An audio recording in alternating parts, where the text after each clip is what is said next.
This week's question is, how do I feel engaged and connected with the audience in a virtual interview versus a face-to-face interview? I think this is a great question and a totally valid one, because so often in a virtual scenario, you can't really see your audience. Sometimes they are present on your screen, but we advise people not to spend much time on their screen. You actually want to spend time looking at your lens, not your screen.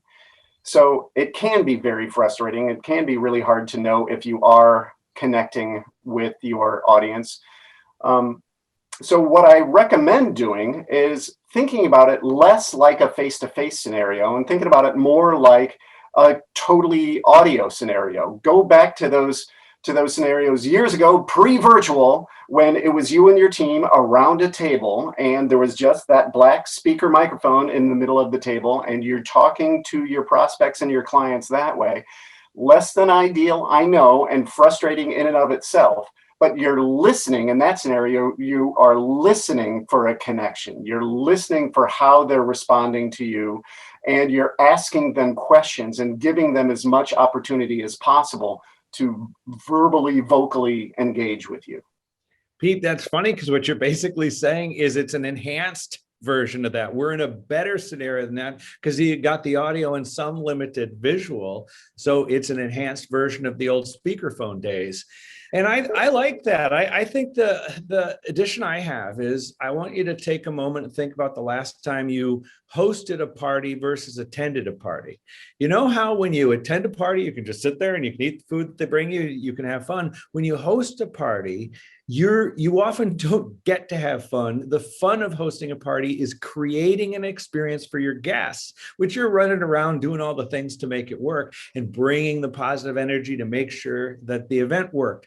Bring that energy into a virtual interaction. It's about what you can give, and you want to create that connection for them. And you may or may not get to enjoy the feedback, but you're going to give it. You're going to give them the positive. You're going to give them the connection. You're going to give them some animation so that you're creating the experience for them. And that's a lot easier than trying to need it and want it. I'm here to give it. Are you saying that teams shouldn't worry about the reaction of other people in the virtual space, or because either A, they're not going to give it to you, or B, their cameras are turned off? And so if you're not getting any reaction from someone else, you're supposed to bring it to the screen or to the lens. Yeah, I want to make sure that you're getting my engagement and I'm going to get what I get. And the rest is somewhat limited by the format and somewhat out of your control because of the setting controls that they have. And let me just challenge this whole idea of what you want. I know you want it, and everybody wants that two-way feedback, but have you not been just in the dark live with somebody? You're sitting in a meeting and you're not sure if you're connecting with them. You're not sure if they're liking what you're saying.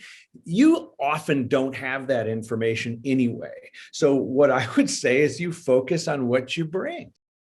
You're defining your success so that when it's done, you get to ask yourself, okay, did I bring everything that I possibly could to this engagement? Did I offer as much help as I possibly could? Was I there for them?